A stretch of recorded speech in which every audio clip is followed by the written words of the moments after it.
ये कहानी है संघर्ष की, ये कहानी है उम्मीद की, ये कहानी है सफलता की, ये कहानी है अजीत की। पता है, आज मैं एक ऐसे शख्स से मिला जो उम्र में भले ही मुझसे छोटा हो, पर उसकी सोच बहुत बड़ी थी।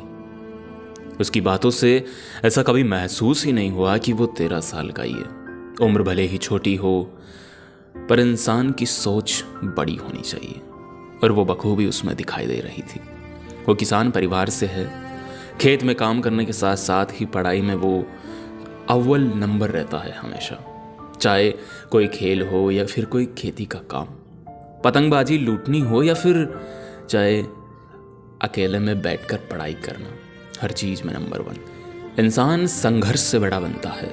अपनी कठिनाइयों से अगर समझौते कर लिए जाए तो कोई इंसान इस दुनिया में सफल हो ही नहीं सकता। इंसान अपने सपनों को किस तरह उड़ान दे सकता है, ये मैंने उससे सीखा। उसके साथ साथ वो जिम्मेदारी निभाना भी बखूबी जानता है। दोपहर की भीषण गर्मी के बीच खेत में काम करना हो या अकेले बैठकर पढ़ाई करना। नाम अजीत सिंह है, अभी 9वीं क्लास में पढ़ता है। सरकारी स्कूल में पढ़ने के साथ साथ ही हर काम में माहिर। किसी ने सही कहा है कि उम्र भले ही छोटी हो, पर इंसान की सोच बड़ी होनी चाहिए। छोटी उम्र में सपने देखना सही होता है। इंसान को सपने देखना चाहिए, क्योंकि उम्र कोई मायने नहीं रखती। उम्र सोच को कभी बांध नहीं सकती। 9वीं क्लास में टॉपर बनने के साथ साथ ही IAS की तैयारी कर रहा है। UPSC की जितनी जानकारी UPSC एस्पिरेंट को होती है, उतनी जानकारी तो उसे इसी उम्र में है। ये कहानी उसके संघर्ष की है, उसकी चुनौतियों की है। ये कहानी है जयपुर के एक छोटे से कस्बे बम्भोरी गांव की। ये कहानी है अजीत सिंह की। दोस्तों, उम्र मायने नहीं रखती, इंसान की सोच मायने रखती है। आप सोच रहे हैं ये कहानी मैं आपको क्यों बता रहा हूँ। दरअसल ये कहानी हर उस इंसान की है जो संघर्ष करता है अपने हालातों से, जो जंग लड़ता है कठिनाइयों से। ये कहानी वैसी ही है।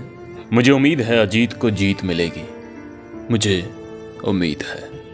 भरोसा इंसान को मजबूत बना देता है। अगर आपको अपने ऊपर भरोसा है तो यकीन मानिए, मंजिल आपका इंतज़ार कर रही है।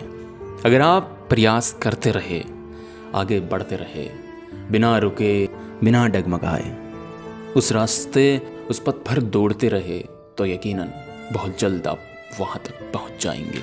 अगर आप भी अपने संघर्ष की कहानी हमें भेजना चाहते हैं तो डिस्क्रिप्शन में इंस्टाग्राम का लिंक है, हमें DM कर सकते हैं। हमसे कोई भी आपका सवाल हो वो पूछ सकते हैं। ऐसे ही मोटिवेशनल वीडियोस के लिए फॉलो कीजिए पवन शेखावत को। जय हिंद, वंदे मातरम।